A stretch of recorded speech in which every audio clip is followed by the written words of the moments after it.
Hello, sir. Hey, Ben, can you hear me? Hi. How are you? I'm doing pretty well. Can you hear me now? I can hear you just fine, dude. Yeah, you sound great. Awesome. Sorry, when I joined, it said I was suppressed.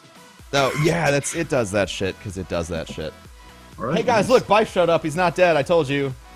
Yay, although alarms were going off in my house. Oh my god. What was it like? Was it like fucking...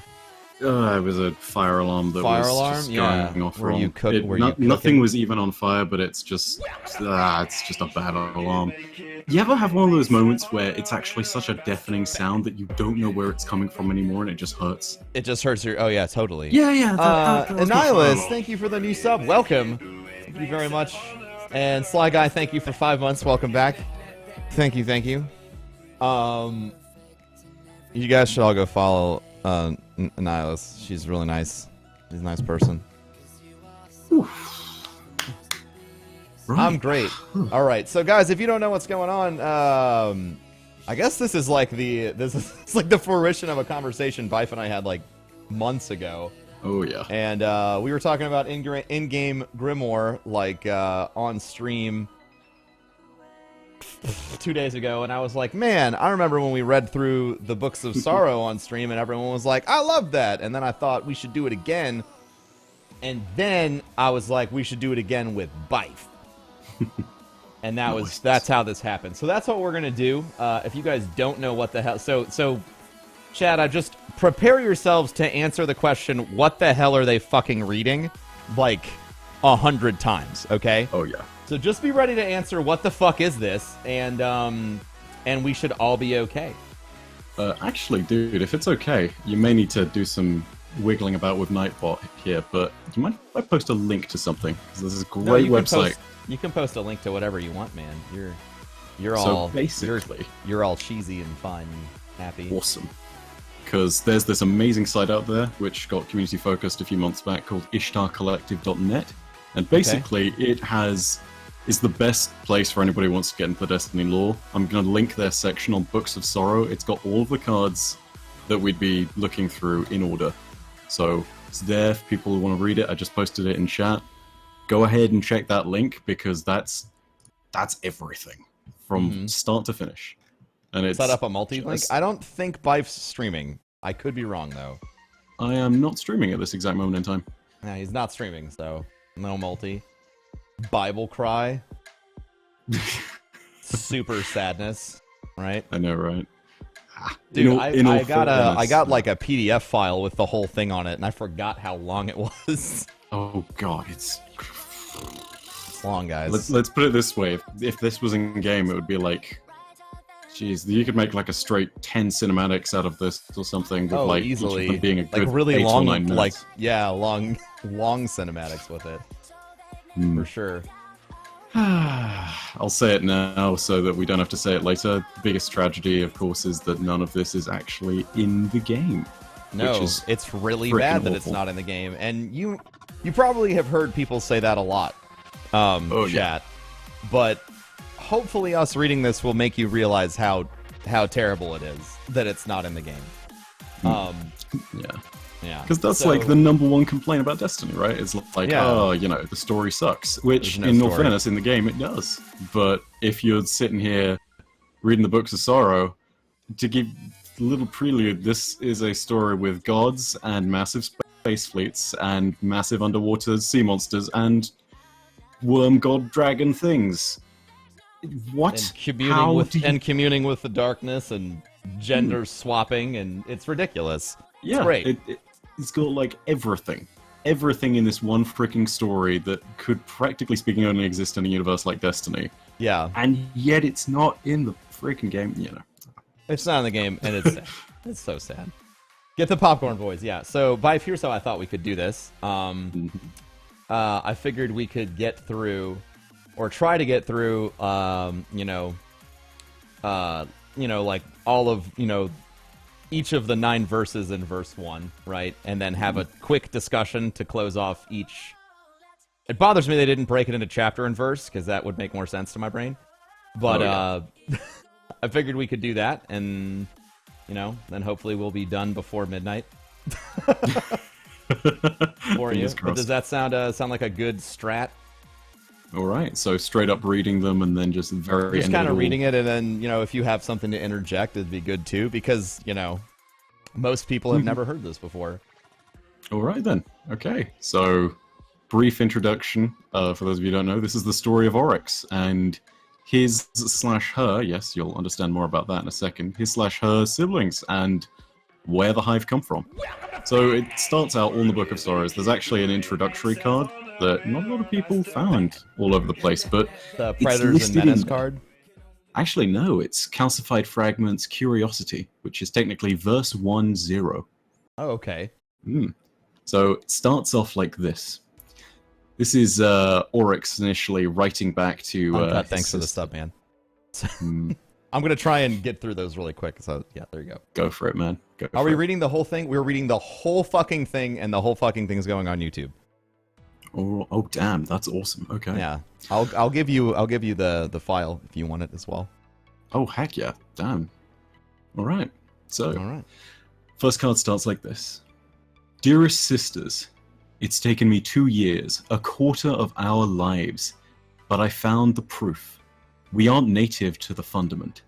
Our ancient ancestors came here to hide. The plate of stone we live on, our osmium court, is one fragment of a rocky planet that crashed into the Fundament and broke apart. All the other neighboring continents, the helium drinkers, the bone plaza, the star cutters, came from the same world. Perhaps the other races of the Fundament are migrants too. We live on the shrapnel of our homeworld, floating on an ocean deep inside a gas giant. That's what Fundament must be, a titanic gas planet. The endless storm above us must be one layer of the atmosphere, and the sea we float on, there's more down beneath it. So much more. You understand what this means, Sathona? The timid truth is a lie. We aren't meant to be the world's prey. We weren't born to live and die in the dark. We have a better destiny. Tell our father, Sister Sathona, this is the proof of his life's work. With love, for your 2nd birthday, your first surviving sister, Orash. So basic context, they're on a planet called Fundament. As they said, massive gas giant, so big in fact that it actually pulls other planets into it and they collapse and crash with the force of its gravity. This is Oryx in his earliest form, originally someone called Orash, and this is a letter he sends to his sister.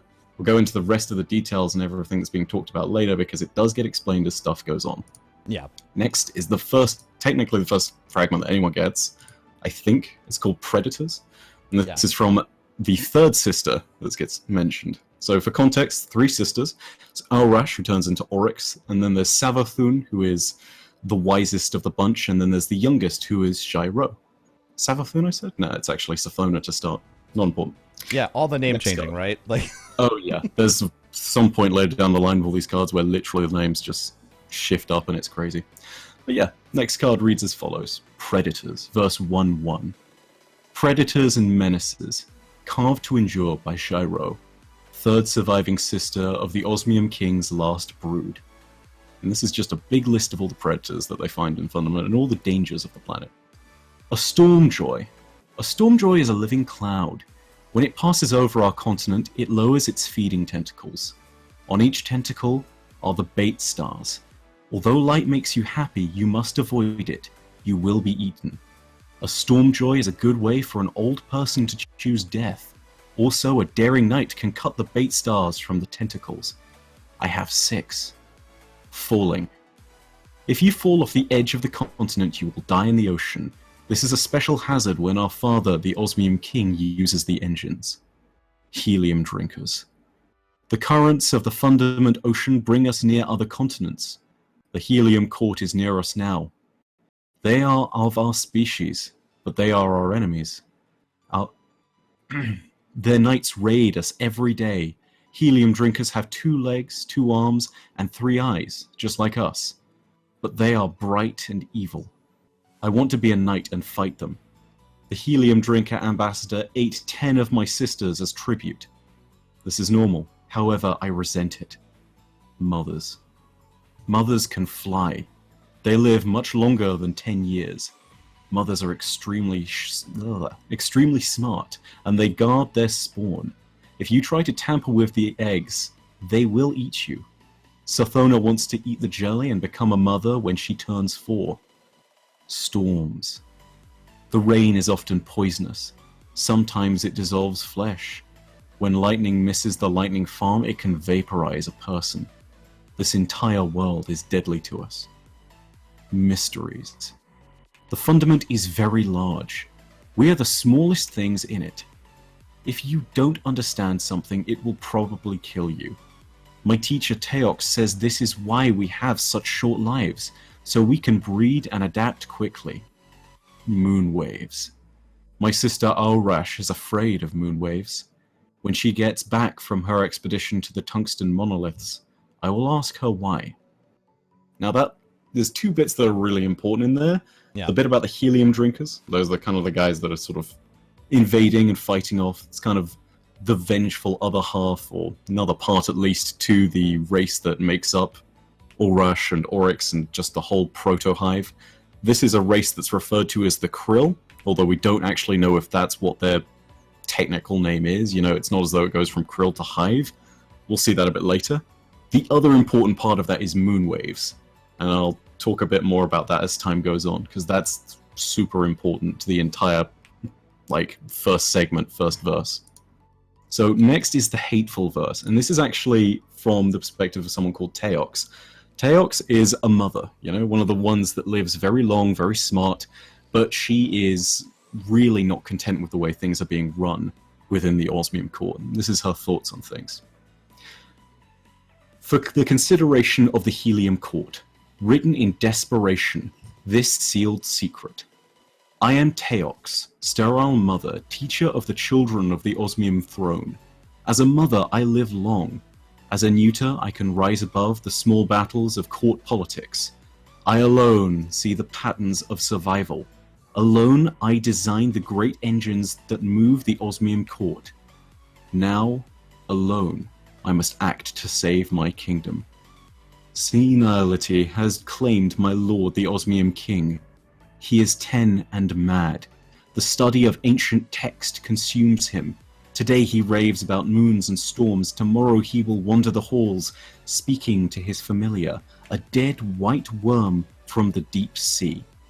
He keeps it in a glass, and he tends to it, and he neglects the duties of a king. The Osmium king has 3 surviving heirs, each 2 years old. Shiro, the youngest and bravest, who wants to be a knight. Sathona, most clever, who wants to be a mother. Aurash, navigator child, who dreams of the infinite ocean. Oh crap, my phone's on. It's alright, man. Okay, sorry, I'll turn that off. Who dreams of the infinite ocean. I totally lost my place when reading this. Tomorrow she will return from the tungsten monoliths. None of these are suitable heirs. None of them will protect the Osmium court from the howling Fundament. Gyro can fight but not lead. Sathona can think but not fight. Aurash's curiosity will draw her away from duty. I fear for futures of all children. Soon the Osmium king will lock himself in the royal orrery to study the moons. Gather your knights, O helium drinkers, and invade our continent. Kill... Oh my god, my phone will not shut up. Damn it. It's all good, man. It's all good. Yeah, okay. It's properly off now. It just likes to beep and say goodbye. Yeah, okay. you know what? I'm going to do the same thing. Yeah, turn your phones off in this performance. Yada. It's like it's cinema. Hey, shut off your phone. Phones ruin movies. Indeed. Indeed. Gather your knights, O helium drinkers, and invade our continent. Kill the 3 heirs. I will rule the Osmium court as your regent, and build engines for you. And if I fail, let the Leviathan in the deep eat me. Written in grief. This hateful verse, this hateful request. Teox, Osmium mother, neutered to watch. So this is probably one of the most important early points of the story, which is this massive betrayal by Teox. Yeah, so reading through this again, I didn't really catch everything that she was trying to do, you know. And I also think that it's really interesting, and this is, I've talked about it on stream before, but it's really interesting that the reason I think we fight the Hive so much in Destiny currently is because they are a foil to the 3 Guardian classes. You know, strong and brave, smart and clever, you know, and dreaming and searching. Yeah, so they're like sort of the exact representations of what like a mutated or distorted Guardian's perspective on things would be. Indeed. And it's really interesting too, because there's lots of different parallels where you can see that there's a choice that the Hive could have made between light and dark, and that becomes way, way more apparent. The one line in this, and if I fail, let the Leviathan in the deep eat me.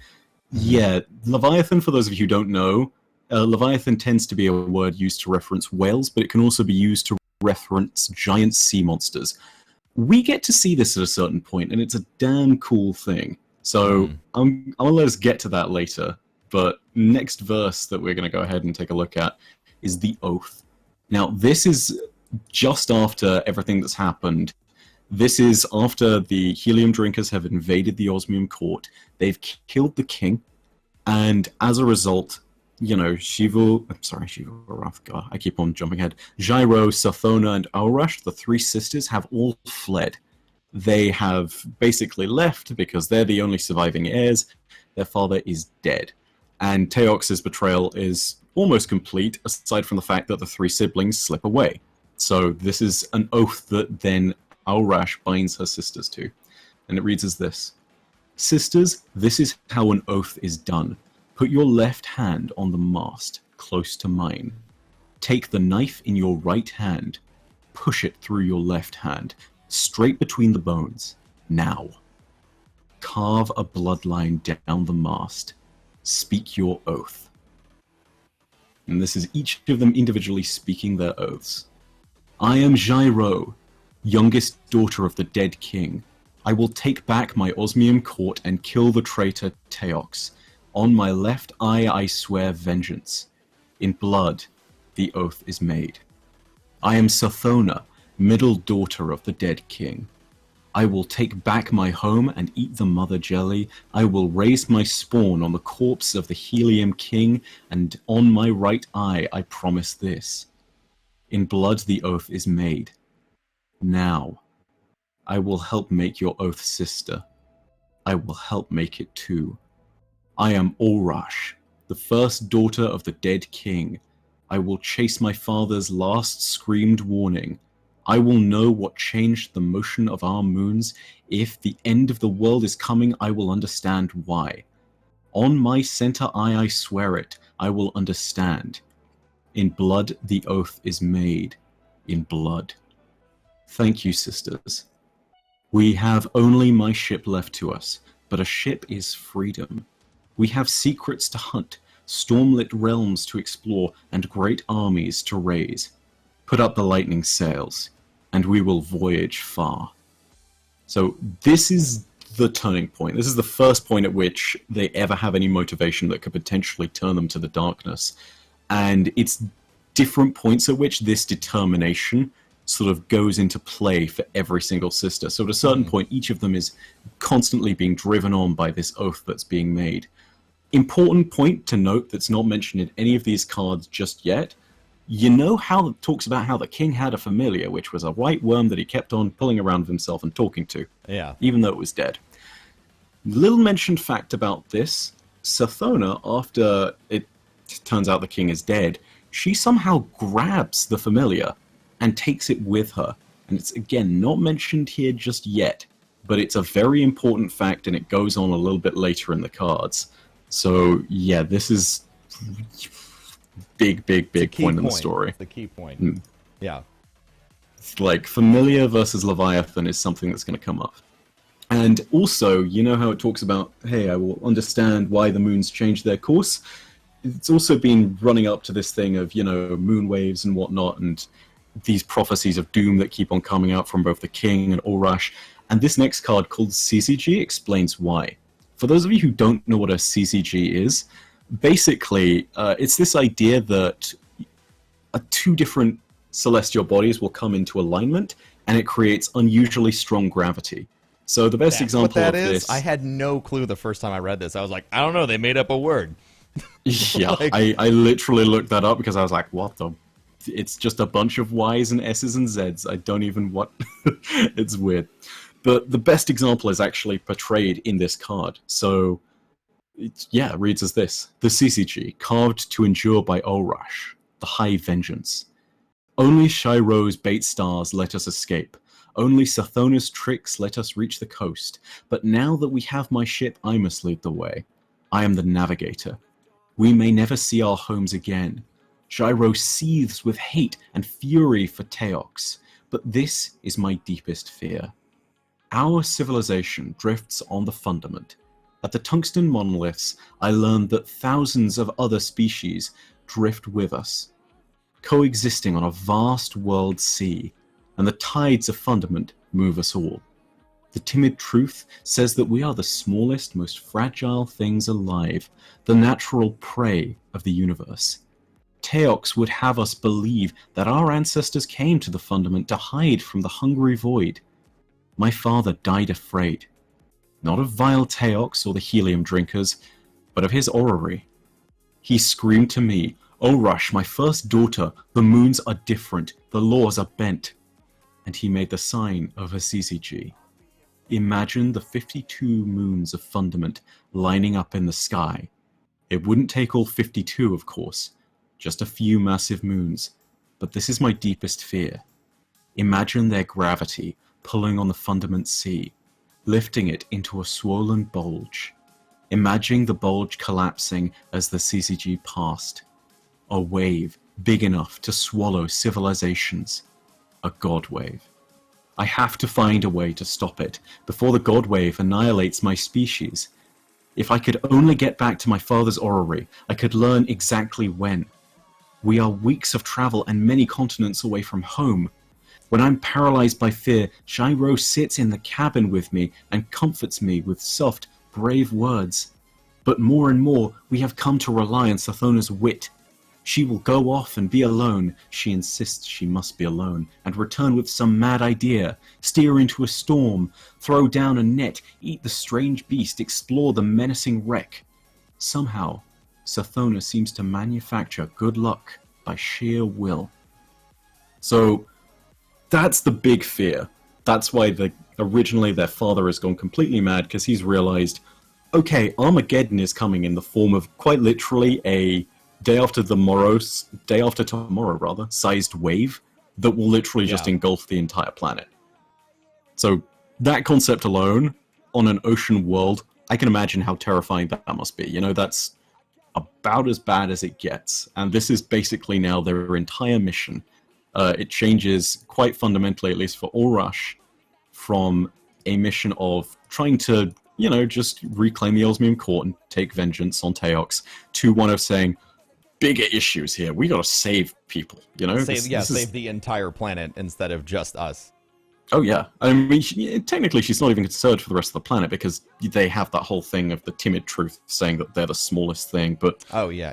It's still like, you know, she's concerned very much about the rest of her species, and that starts to turn her very much into a similar figure to her father. She's dominated by that fear, completely and utterly paralyzed.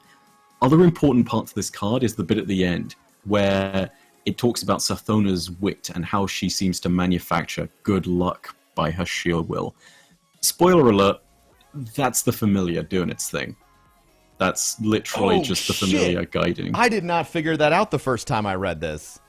Yeah. So at this point, she's already made a pact with... It's not that she's even made a pact, but this is the interesting thing, right?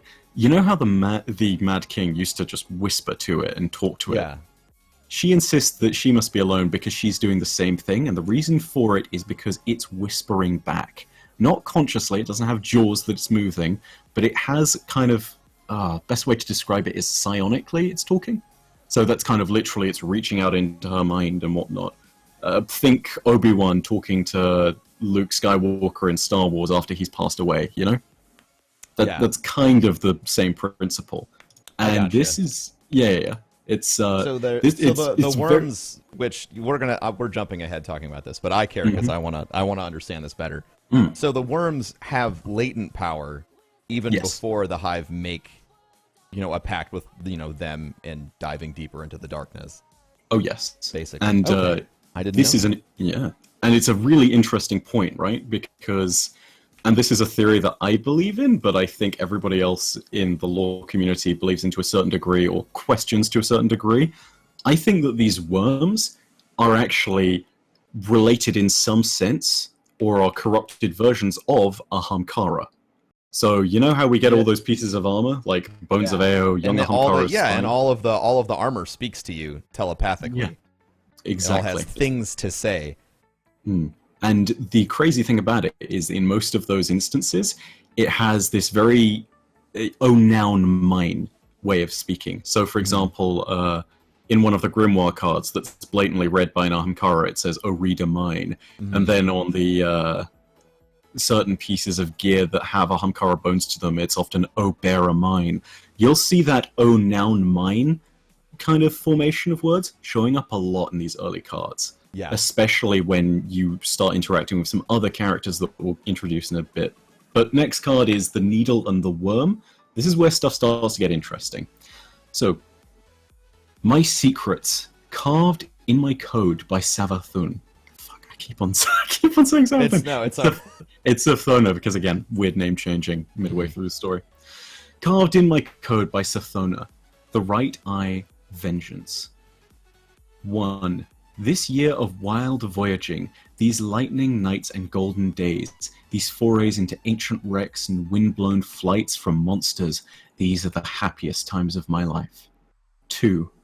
I want to be a mother not because I want to spawn, but because I want to live a long life. Long enough to make a difference. We have been at sea a year, and I'm afraid we will die out here. I know where to find secrets. I know where vast, slow things with long memories live.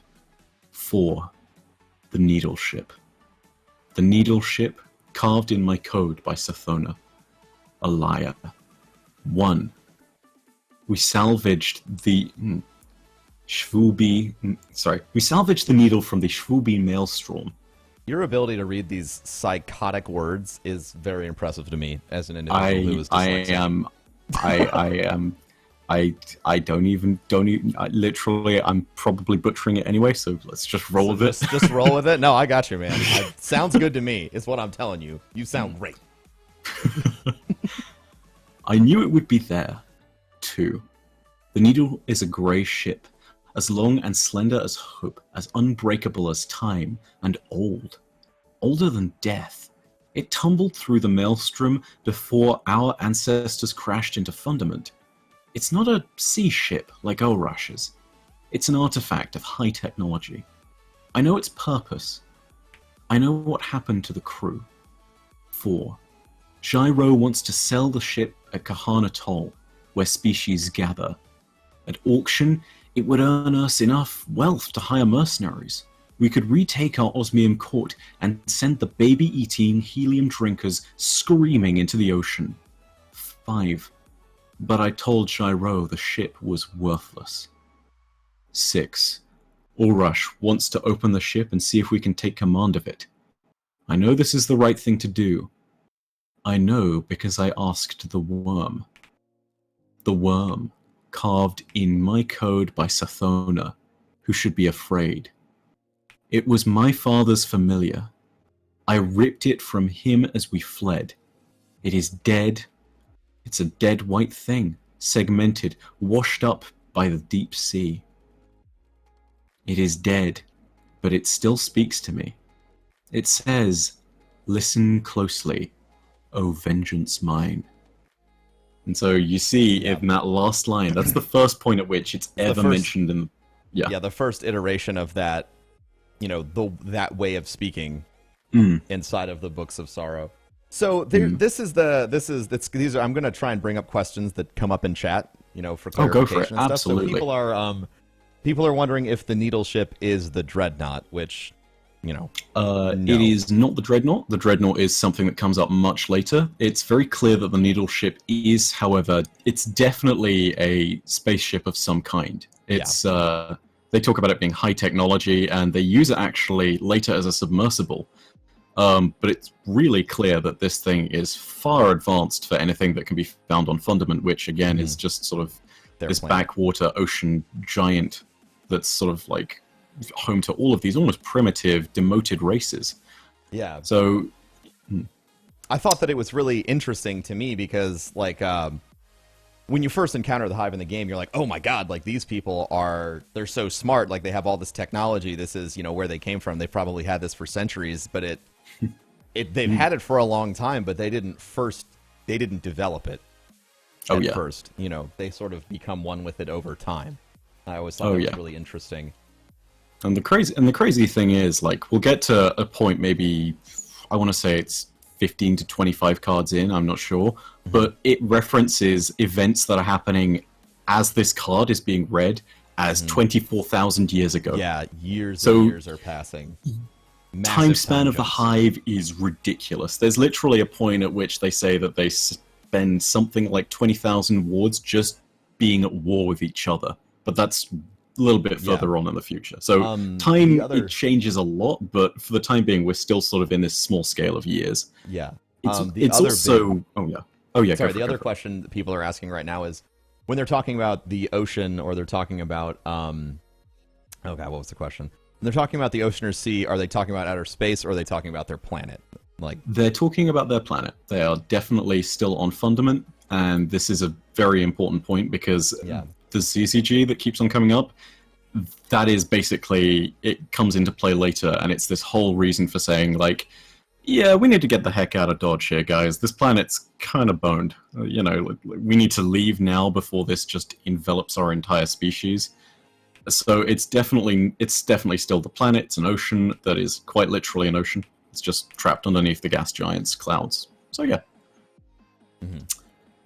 One other interesting note about time here is actually that it mentioned, you know, how generally the krill, as they're speaking right now, so that's just the species in question that we're reading about, they have really short lifespans. Like, the Mad King is 10 years old, and that's considered ancient, you know? Like, that's seriously crazy for any of them to even consider that, right? Yeah. But it's also well worth noting this is years from a Hive translation, so we don't know if this is, like, actually it's kind of like 5 years is a year to them. That's a good point. You know? Yeah, we don't know what a year time scale is for them. They don't really break that down, do they? Yeah. So you can thank the Destiny Ghost stories for that, because initially I never actually realized that this potentially could just be something that's lost in translation. It's an interesting idea for something like this. Interesting way to think about it, for sure. Wittering on here. Let's get on to card number 6, which is... we can add up all of the time as far as when this is happening to the current Destiny universe, but it is something along the scale of a few 100,000 years. Yes. If I recall, or maybe even 100,000, or it's 5 to 6 figures. I don't know if it's millions. I'm genuinely not sure, but I'll keep track of it while we're going along. Yeah. Dude, even better. I know something to answer this question. Okay. Destiny Timeline, I believe, is a thing. Yeah, the Destiny Timeline project. This has some inaccuracies with dates like Saint 14 and whatnot, but it's literally just such an amazing little thing that you can go and see, because it can generate timelines of all of Destiny's time periods, and you can pull this thing all the way back to like hundreds of thousands of years, but it lines up all the events in this pretty neatly. Let me link that to you in Discord so that... I got it in chat from here. Oh yeah, hang on a sec. Let me throw that in chat. So that gives you some vague idea of at least the sequence of events, but also, hopefully, if they've updated it, which bums, they haven't. Very disappointed. They haven't updated it for times, actually, but it does give you a vague idea of the sequence of these events. So that's a pretty neat little app you can use. Anyway, next card is cool. That's interesting. I had no idea about this website. This is great. Yeah, this is the stuff you discover when the lore starts rolling through. You dig deep enough. Card number 6, Sisters. A register of tokens and gestures exchanged before the end of sisterhood. Shiro, my brave sister, you have worked too hard to move the carcasses out of the birthing room. Come, steer the ship for a while. Take joy in what the needle can do. Gyro tried to protest, but secretly she was so glad for Ulrush's care. She flew the needle ship in cutting circles down beneath the sea. And there, Wake rose up to the surface like a traitor's dying breath. Ulrush, lonely navigator, we have traveled so long with only each other. I know you love to hear and speak new tongues. Come and sit in the Flesh Garden room. I will read you these stories I bought at Catan. Ulrush sat among the mummified flesh fans with her 2 eyes closed and listening in silence to Sathona's stories. Hungry to understand, voracious to know as much as she could before her 10-year life ended. Later, Gyro said, Sathona, cutting mind of ours, you grow lonely in your thought. Play swords and lanterns with me. But Sathona was heavy with sorrow, and couldn't pretend any joy as she chased Gyro through the needle's glistening halls. Sathona, pensive one, what is it? What troubles you? Her sisters listened as Sathona said, Oath-bearing siblings, we are 5 years old. For 2 years we've worked and repaired this ancient ship and understood its systems. I am almost too old for the Mother Jelly, and the knights who killed our fathers are surely dying of age. We 3 will die here, in exile. Teox will outlive us, and Ulrush, brilliant-eyed Ulrush, you will die of old age long before you have proof of your god wave, or any way to stop it. Ulrush and Gyro looked at each other. I wish you weren't so honest, Gyro said. And Ulrush thought that Sathona would never be wrong. Had never been wrong. In her soul, Ulrush knew that the only way to keep their oaths was to find a great, powerful secret. A secret that could change everything. This was Ulrush's soul, her fire and her shadow, her desire to cut through the flank of the world and find its beating heart. We have to dive, Ulrush said. That's what this ship is built to do. Dive into Fundament, the world below us, towards the core. That's where the ancient crew died so obscenely, Gyro protested. That's where the atrocity in the birthing room was born. We have to dive, Sathona said, following the whisper of her familiar. In the world beneath us, in the metallic depths, I hope we may find what we need most. More time, more life. So, a little bit to unpack in this card. Basically, at the beginning, it talks about moving the carcasses out of the birthing room and whatnot. And it talks about that's where, they came from the deep. It's not entirely clear what that is, but it's thought that that could have well been one of the worms. But whatever it was, it devoured the crew of the Needle, and that's why it got washed up. And it's also kind of an interesting thing that it was made to dive into the Fundament's core. It maybe indicates that there were people who knew about this other ancient secret that Ulrush keeps on referencing, who maybe were going down to stop it, and you'll see why they want to stop it later on. But this is really the point at which it's kind of make or break for them. They've lived for 5 years. That's the equivalent of, us being 50. And scary, scary times coming up ahead because, heck, they've still got a lot that they need to do. Sathona is nearly too old to become a mother because there's a certain age at which you need to accept the jelly, supposedly, which is what you need to use to become a mother. Longer. Yeah. And extend their life. It's a really interesting thing because the jelly is kind of like royal jelly from Wasp or Bee Queens, where you have to consume it, if I'm not mistaken. And it kind of puts the hive back into that whole state of being like insects. Like, they reproduce quickly, they live quickly, they can evolve fast, but their lives are so short they never get to experience anything, which really sort of informs the choices of all 3 of the sisters going forward. Like, the first sort of hurdle they have to overcome is how can we live long enough to accomplish the goals that we have. Yeah, exactly. Other little tidbits. It says that one of the sisters bought stories at Kahan. That references the biggest settlement on all of Fundament, known as Kahan Atoll. Think of it as kind of like the equivalent of Coruscant in the Star Wars universe. It's literally just massive cosmopolitan metropolis, as far as we know. We're not sure how large it actually is, but it's definitely a place where people come together and trade, and all the different cultures of Fundament meet there. Very important, yeah. Very important because that's actually, they do some nasty stuff there later on. It's literally a place of a massive battle. So, interesting stuff. But end of the card, they all just say, yeah, we need to find whatever that ancient secret is down in the deep. We need to go ahead and survive.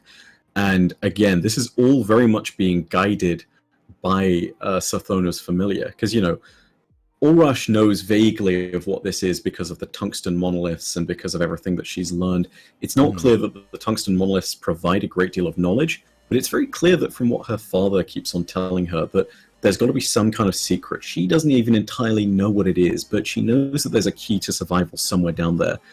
And Sathona is really kind of just pushing that button, so to speak. Yeah. And she's saying, like, yeah, no, we should totally do that. Well, really, it's the familiar whispering in her ear. And Gyro is just kind of like, but guys, bad stuff down there. Let's not do that. It doesn't matter, though, because she's the youngest, and, her no two one wants sisters to listen to just... the youngest sibling, guys. Yeah, exactly. When you've got the eldest and the wisest, the youngest doesn't really have a voice or a say. And, aside from anything else, 2-1, it's,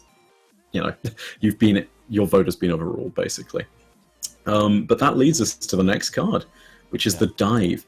And this is where it gets really interesting, because the Needle, the ship they're in, even though it's a spaceship, they've retooled and repaired it, and they now can use it as a submersible that can dive right into the core of the planet.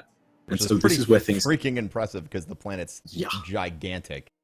Freaking huge, for one, which means the amount of pressure in the core is going to be enormous. Unbelievable. Like, if you think about the pressure that you get if you were standing at the bottom of the seabed, it would be enough to kill you instantly. And you need to construct submersibles that have something like, oh god, I want to say it's like 6-inch thick titanium walling in order for you to survive. It's crazy. Imagine then something which is larger than Jupiter, which, keep in mind, is like, I want to say it's 64 times the size of our planet, but maybe I think I'm totally lowballing that one. So it's probably way larger. Jupiter's big enough to be a failed star. Like, it's fucking giant. And this is bigger. Point than is, that. this is a lot of fucking pressure.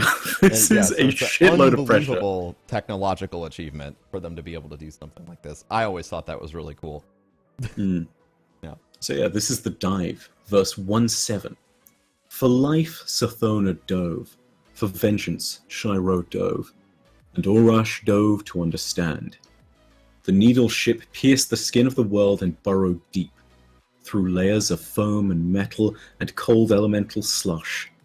Ulrush devoured the ship's maps of Fundament, from the high angelic cloud decks down and down through storms and oceans and plates of floating world, into the crush of the core.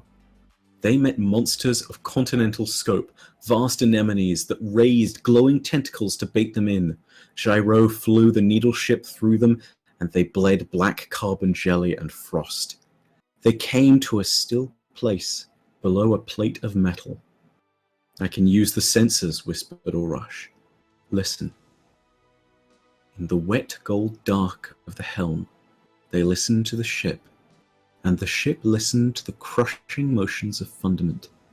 They heard the collisions of continents. They heard the patter and crash of helium neon rain. They heard the struggles of monsters, and heard the distant groan of the ocean rising, tugged by distant moons. The ZCG is real, Sathona hissed. It's already begun. Behind them, Gyro thought of the birthing room, where the ancient explorers had labored over surgeries and administrations, peeled back the chrysalis and the call of that which they had made from the deep, whose birth none of them would survive.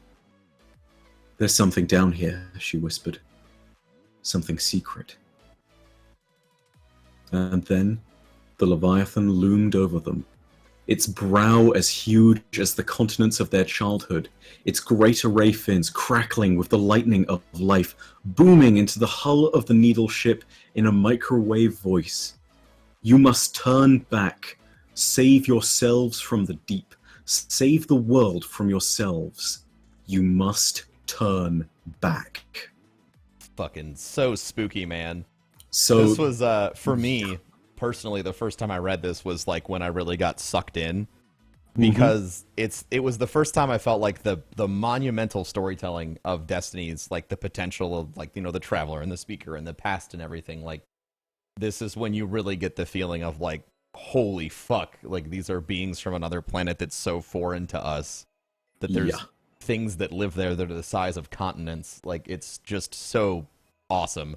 I mean, it's so crazy to even think about it. I tried to just even attempt to portray this in the Books of Sorrow video that I did, and really, if it's the size of a continent, there's no freaking way it can be done. It's monumental, it's ridiculous, it's insane to even think about something that large.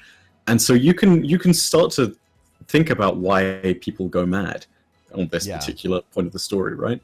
But it's really interesting. If you go back to the second card, remember that there's that line from Teox which says, "And if I fail, let the Leviathan of the deep eat me." That's a very important piece of context, because this, I believe, is the same Leviathan.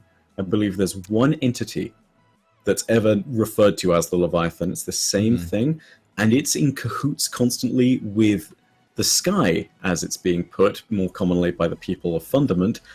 You guys might know it better as the Light or the Traveler.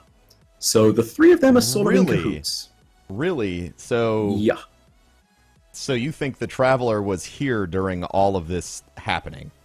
Not here on Fundament, but on one of the moons above, and that's something that you learn a little bit later. Nearby enough that the Leviathan the Leviathan and Teox are aware of it. Yes. Holy shit! I'm so happy that I didn't just read this without you. Oh my god, I am learning so much. That's fucking crazy. Crazy thing about this, you know, the CCG alignment of 52 moons and whatnot. There's a really interesting point for people who believe the Traveler is evil later down the line, where certain people state that maybe the Traveler might have caused the ZZG to happen. And if that's true, it casts the whole thing in a totally different light. Absolutely. And the crazy thing is, even though it's suggested, you actually can't tell whether it's true or not, because the person that it's being told by, you don't necessarily immediately trust, and it's craziness ensues from there. But the next card is literally just titled Leviathan, so you can guess where this is leading off from. It's literally... Is it the Leviathan talking, Bife? Is that... Okay. Awesome. But yeah, it's just this massive fuck-off sea creature that you later find out can actually travel in space too. I'm not kidding. Literally has this warning to him, and it imparts these words. We live on the edge of war, a war between formless and form, between the deep and the sky. My eyes are wide, my gaze is long. Across the universe, as far as I see, the sky works to charge its fires, and the deep drowns the ash. Sky builds gentle places, safe for life. Beloved Fundament, refuge of trillions. The sky treasures this rich place, but the deep is here with us. Cold logic tests our walls. The deep claims its dominion. A ruthless, final age. Ulrush's protest to this was as follows. Old Leviathan, creature of myth. This world is no refuge. We live short, hard lives. We die in the dark. The storm above us will never end, and soon the God wave will take us all. Above us, there are only storm joys, monsters, and moons of apocalypse. Let us go down, down where we may discover the truth. Some power to avenge ourselves upon our betrayers, some hope of survival. The Leviathan's hope is this. What power calls you down to the deep? What instinct draws you away from high hope? Quick breeding krill people, I tell you, for eons I have watched your struggle, clinging to the sharp edge of survival, balance between the deep and the sky. You were my treasure, my proof against despair. For this is the deep claim. Existence is the struggle to exist. When the struggle seems lost, when the safe places crumble, everything turns to the deep to survive. I reject the deep claim. You will turn back, sweet krill of hope. You will choose the sky instead. This is Gyro's protest to everything's being said. You are huge and old. Our lives are short and desperate. If that's the way the world's supposed to be, I won't have it. If people like Teox are supposed to win, I won't let them. I'll beat the world until it changes. I'll kill anything in the way. And this is the Leviathan's dirge, his kind of sorrowful his lament. Realization, his lament for death of something. Because this is the point at which he's realizing, oh crap, they've kind of already accepted the deep claim as it is. Yeah. Which, for those of you who are really... is the darkness. It's thought to be the way that of would be them that was my referencing guess the when the darkness. first time I read through it. Was mine too. And this is the first, and it's also the first introduction. The deep's claim of life is what translates into the sword logic of the hive. Exactly that. Existence is the struggle to exist and whatnot. Mm-hmm. The Leviathan's dirge is as follows. This fatal logic. Hear my monopole scream. It will consume you. Before you lies the worship of death, the ruinous path. The sky builds new life against the onset of ruin, towards a gentle world. The deep embraces death, saying this is inevitable and right. I exist as hungry ruin. Turn back from the world-killing way, or you will live as death and devastation. The sky is the harder way, but it is kinder. My charge is balanced. My voice, exhausted. And so this is the point at which Leviathan has exhausted all of his other options, so to speak. And Savathun's protest to this follows it up, and it's kind of the final nail in his coffin. Because he's realized by this point, he's sort of already lost the debate, so to speak. Yeah. He can't necessarily stop them. So even though he's the size of a freaking continent, which amazes me, really. But Sathona's protest follows up like this. Sisters, I have my father's familiar. Look, it answers me in plain words. It helped me find this ship. It gives me strength when hope is lost. Who will you trust?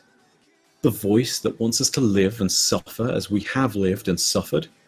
The Leviathan that offers no hope against Teox or the World Wave? Or the plain, honest worm? Let us see where its whispers lead us, O Rush. Let us go deeper, Gyro. Let us dive, O sisters mine. Yeah. So again, O sisters mine is that kind of... It's when you start to... So that's kind of when the familiar is taking over... You can see it taking over her mind a little bit. Indeed. And it's crazy. Starting to echo that thought. So there's a question I got for you. Oh, go for it. It came from a tip that I felt was really appropriate since we were discussing the origin and nature of whatever this Leviathan thing is. So, Bob, thank you. Could the Leviathan mentioned be related to the Nine? Because of the Grimoire card Ghost Fragment 2 Legends, it states the Nine are ancient Leviathan intellects from the seas of Europa or the hydrocarbon pits of Titan, and so are tied with the deep. So it's plausible to say that, but at the same time, the Leviathan is just so unique that I don't know if the Nine could necessarily be it. It's worth noting again, that card for the Nine is the most frustrating thing in all of frickin' Destiny, because it describes them as a whole buttload of different things all at once, It talks about them being war mines, and it talks about them, having a crazy, crazy relation to the nature of the universe of Destiny as being these giant intelligences. It talks about them being, survivors of the collapse, and it's all over the place.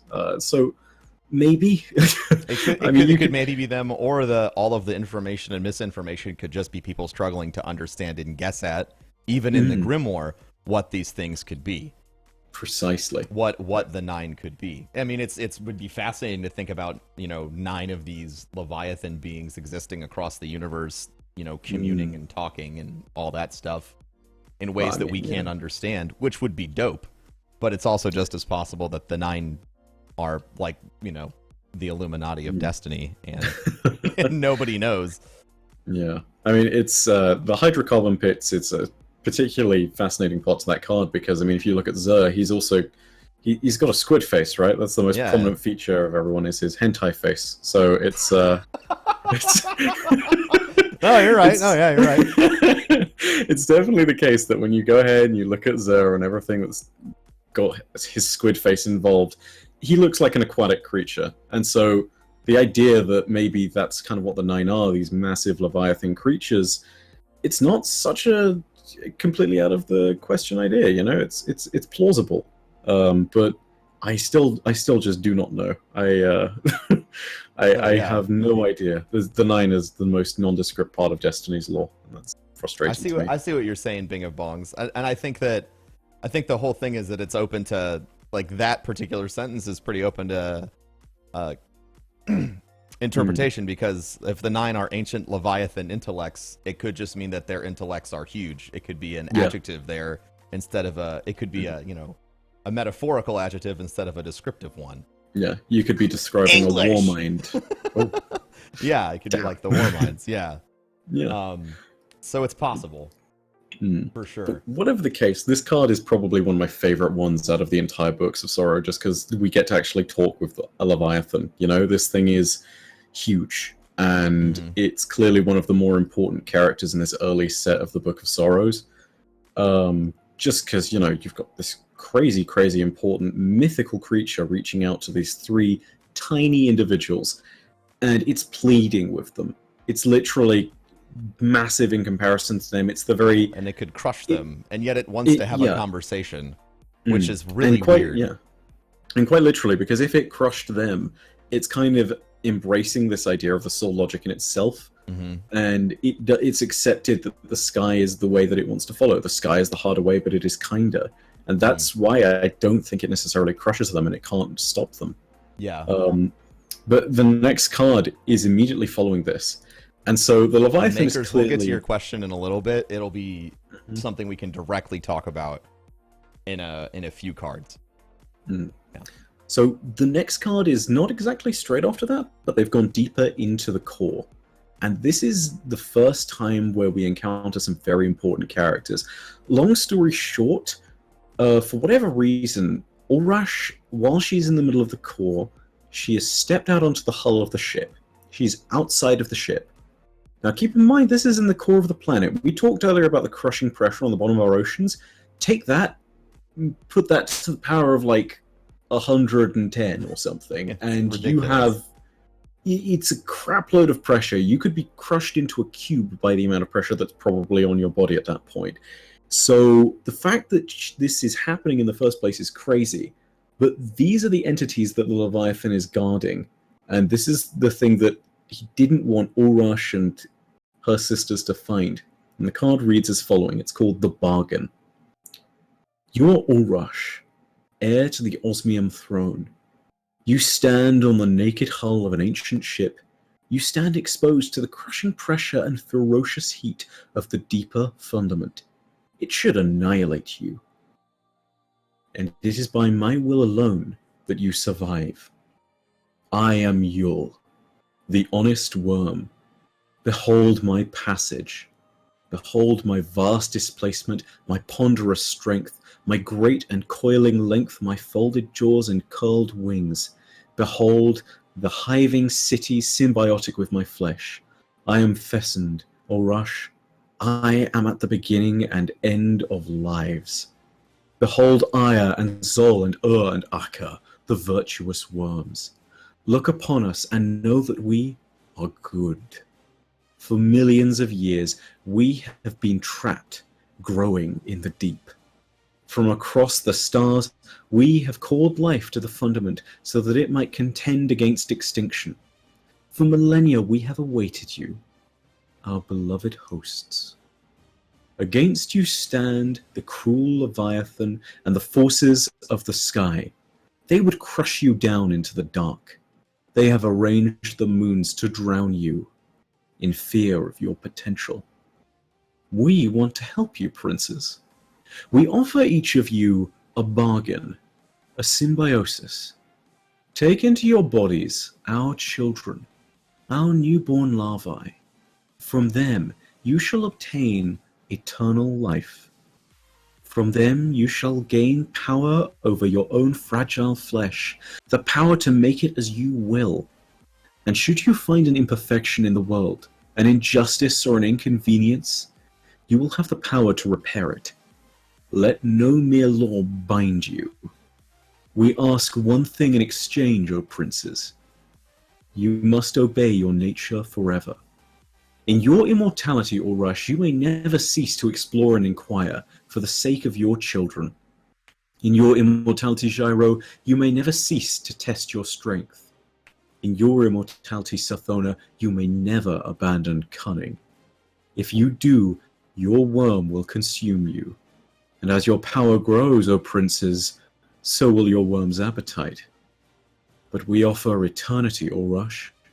We offer you a chance at the universe. Would you deny your people infinity? Reach up to me. Let my flesh be your sacrament.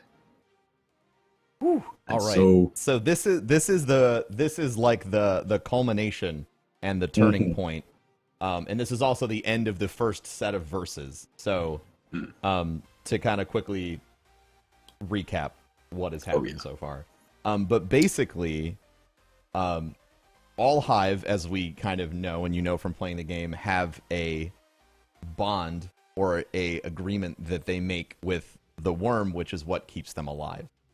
And here we learn what that bond is and what is asked of each of the sisters, who, interestingly enough, are all called princes by the worm. Yeah. It's kind of an interesting point, especially seeing as what happens is that one of them decides that they want to change gender at this particular point in time, and it's a very, very weird juxtaposition all of a sudden for them to be called princes. But at the same time, I think that with the Hive, or the Krill as they're called, the words for genders sometimes are a bit conflated, and maybe it's just the way that their biology works.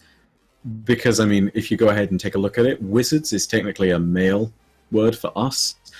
Although wizards are sometimes called witches by us, and they are all technically female, right? So that's what's kind of weird about it. It's, you can sort of go all over the place with it, right? I mean, aside from anything else, it gets really confusing with the next bit. Sure. But long story short... go for it. I was going to say, the other thing to really point out is Bife and I are both too polite. The other thing that I think is really important to point out is that inside of the bonds that each one of the sisters makes with their newly found source of power is the sworn and unbreakable promise by threat of death to be true to what their nature is. So Arash has to continuously explore and inquire and learn. Cairo has to constantly increase her strength. And Sathona has to continuously become more cunning and conniving. Again, reinforcing the foil of the Guardians. Cairo being a Titan, Sathona representing hunters, and Arash being a warlock.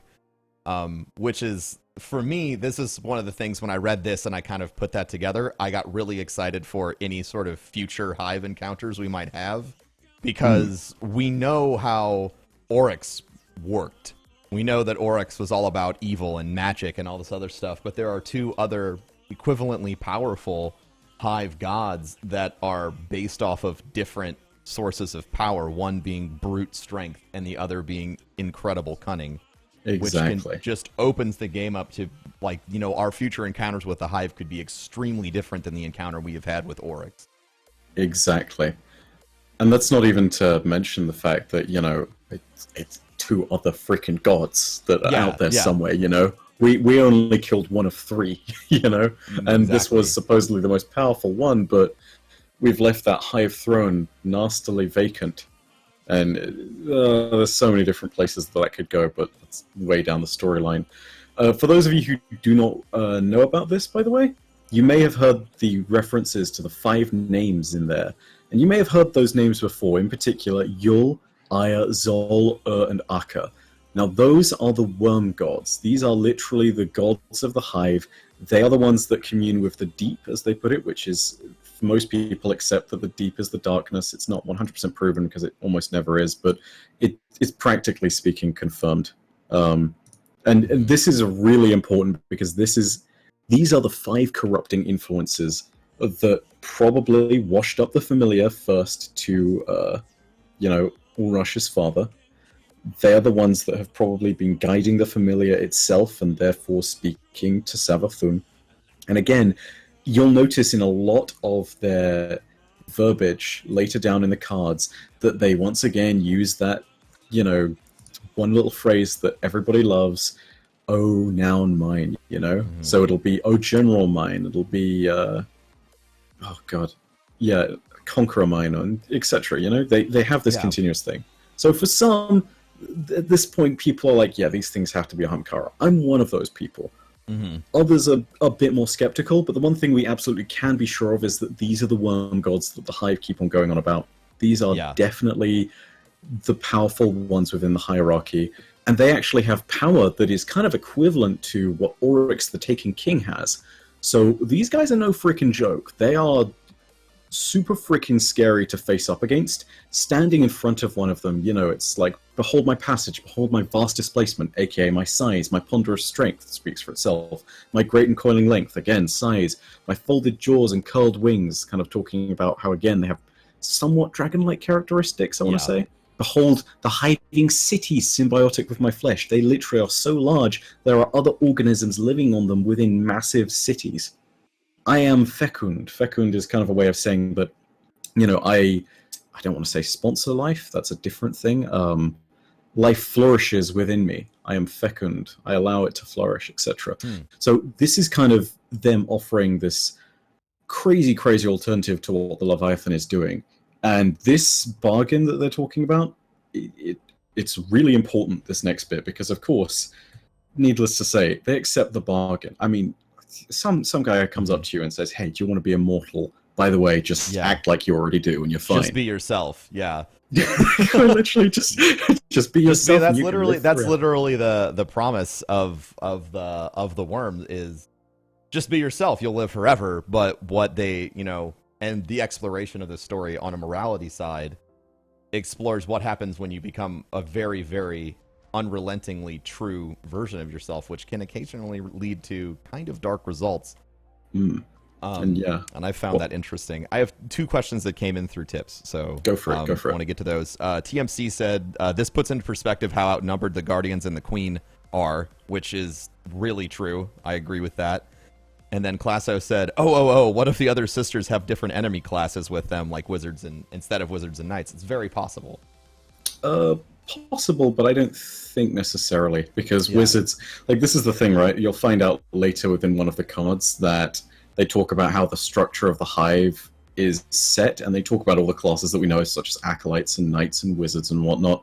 And so it's pretty clear that structure, even though at a certain point in time the sisters get separated from Oryx, who at this point in time, of course, is still Orush, even though it's pretty clear that there is that division, they probably keep the same structure and whatnot because of the nature of them being hive. It's something that has been around for, by the point when they separate, maybe hundreds of thousands, maybe tens of thousands of years. So you're just you're dealing with it as it comes because it's a structure that works, and you'll see why it works later down the line. But before we do that, we need to kill a species and destroy Fundament and God waves. Give me 1 second so I can...